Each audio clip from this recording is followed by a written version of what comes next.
to take your source material, pull out those key insights, and basically give you a shortcut to getting up to speed. And today, our mission is to unpack a really interesting new resource, something that speaks very directly to a field that's moving super fast. Yeah, that's right. We're going to be digging into AI Project Manager's Playbook, Winning Strategies for Complex Projects for First-Time PMs. It's by Claudia Reid. Okay, yeah, let's unpack that. The title alone, even before we get into the details, it sort of signals this fascinating intersection, doesn't it? It's not just project management, it's not just AI. It's right there at that complex point, and specifically for people new to being a PM. What strikes me about this playbook, like right off the bat, is how focused it is. It seems laser focused on equipping you, the first-time project manager, for the unique world of AI. Exactly. And what Claudia Reid really zeroes in on, and this is so critical if you're a first-time PM moving into AI, is that, the standard PM playbook, it often just falls short here. How so? Well, AI projects, they're inherently more ambiguous, right? They depend so much on data, they're really iterative, much more so than, say, building a typical website or app. Yeah. So this playbook, it cuts straight to those specific pain points. It gives you practical advice that, frankly, you probably won't find in your standard PMBOK guide. Okay, that makes sense. So if you're a first-time PM, maybe you're used to, a waterfall approach, or maybe even really structured agile sprints for regular software. What's the first big mindset shift this playbook asks you to make when you're suddenly looking at an AI project? The biggest one the playbook really highlights is moving away from thinking deterministically. Where outcome A follows input B, you have to move towards a more probabilistic mindset. Probabilistic. Okay, explain that a bit. Sure. So traditional projects often have really clear goals, measurable endpoints, predictable steps, right? With AI, you're often working with models that learn. Yeah. Their performance isn't absolute, it's statistical. Yeah. It's about likelihoods. So the playbook immediately says, okay, you need to adapt how you even define success. You need to really embrace these iterative experimental cycles. You're not just managing a schedule anymore. You're actively managing uncertainty. Wow, managing uncertainty. Yeah, that sounds like a completely different game. So how does the playbook suggest a new PM actually practically deals with that? Does it give specific strategies for maybe scoping? Right. Especially when the end result might kind of evolve? Oh, absolutely. One of the core strategies Claudia Reid lays out is something she calls dynamic scope definition. Dynamic scope definition. Okay. Yeah, so instead of trying to nail down fixed requirements right at the start, which is often impossible with AI, you learn to define success metrics based on things like model performance thresholds or data availability. And these things can shift during the project. For you, as a first-time PM, this means you've got to embrace a continuous discovery loop for requirements. You can't just lock them down too early. It becomes more about setting clear learning objectives for each iteration, not just delivering features. Huh. So it's less like having a perfect house blueprint from day one and more like exploring the land as you build and you adjust the plan based on what you find. Exactly. That's a great analogy. That seems crucial, especially with how fast AI tech itself is changing. Okay, what about the practical stuff, like data? Everyone says data is the lifeblood of AI. How does the playbook prep a new PM for wrangling that whole complexity? Because data can be messy. Yeah, it definitely can be. And this brings up a really important question for you, the listener. Who's actually responsible for data quality on an AI project? The playbook is very clear.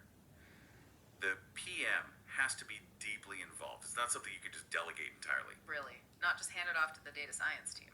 Well, you work with them, of course. Okay. But Reid argues the PM needs to understand it.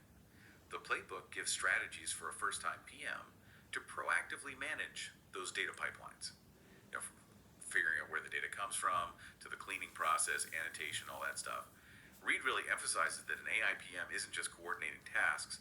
You're helping ensure the fundamental integrity of the data that the whole model relies on. You need to understand how data issues can impact success, where the risks are. Okay, that's a really crucial difference. It's not just tracking tasks on a Gantt chart. It's understanding the core, the inputs, and talking about risks. What about when things inevitably don't go quite as planned, which, let's be honest, happens a lot in R&D and AI development? How does the playbook tell a new PM to handle setbacks? Or, a model that just isn't performing as well as hoped? Well, what's really interesting here is how the playbook frames those moments. It positions setbacks not really as failures, but more as learning opportunities, essential ones, actually. Okay. It encourages you to set up clear, fail-fast mechanisms and metrics from the beginning. Fail fast. Yeah, so for a first-time PM, this means having some predefined criteria. Like, when do we decide to pivot the approach? When do we need to go back and retrain the model? Or even when do we need to say, okay, this specific approach isn't working, let's scrap it and try something else? It's really about building resilience into the project plan itself. And crucially, communicating effectively with stakeholders that this iteration, this learning, it's just part of the AI development process. You can't expect perfection right out of the gate. Yeah, that sounds like it would take a lot of pressure off someone new in that role. Instead of feeling like, oh no, the model's underperforming, it's my fault, it's more like, okay, this is part of the scientific method we're following. Precisely. Now, beyond the sort of technical and process stuff, does the playbook get into the softer skills?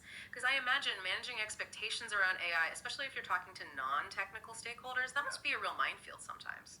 Well, absolutely, it does. The playbook actually puts quite a bit of focus on stakeholder management and communication specifically for AI contexts. It gives advice for first-time PMs on how you can translate these really complex AI concepts into tangible business value, how to manage expectations about what a model can realistically do, accuracy versus sounding like a human, and also how to clearly communicate those probabilistic outcomes we talked about earlier.